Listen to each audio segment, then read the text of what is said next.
Did you know that alleged work-related bullying and harassment accounts for approximately 51% of all psychological injury claims?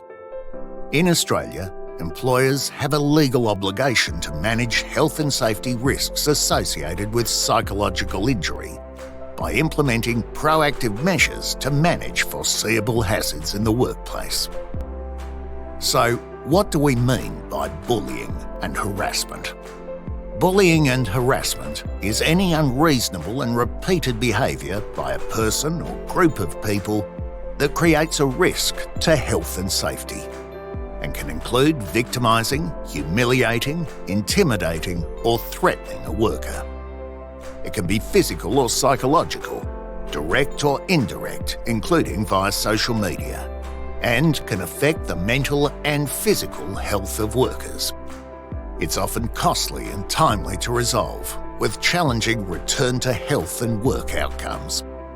Some examples of workplace bullying and harassment include teasing or playing practical jokes, aggressive or intimidating behaviour, excluding workers from work-related events, or placing unrealistic demands on a worker.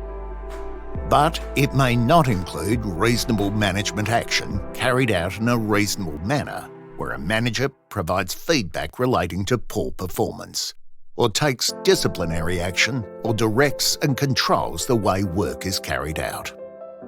So, what can employers do to minimise the risk of workplace bullying and harassment?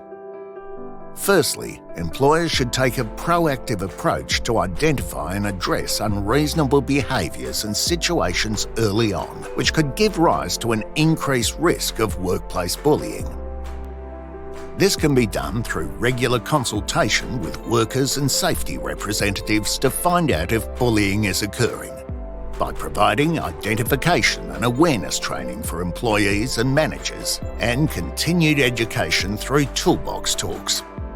Employers should also set the standard of workplace behaviour through a code of conduct or workplace bullying policy, and provide information and training to the workplace on these policies and the support available.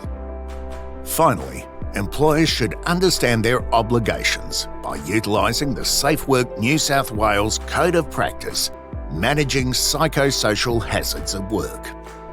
If a bullying and harassment incident has occurred, the employer should provide immediate support by way of encouraging early engagement in the Employee Assistance Program. And if a claim is lodged, employers should have ongoing discussions around what return to work might look like.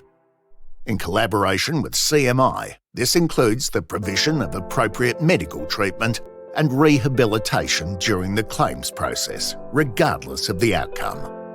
Finally, employers must create an environment where workers feel confident to come forward if they experience or observe workplace bullying. And they can do this by talking to a supervisor or manager, a health and safety representative, or the human resources team. For more information on what you can do to address bullying and harassment, please contact your account manager or call CMI on 1800-WORKER, 1800 967 537 today.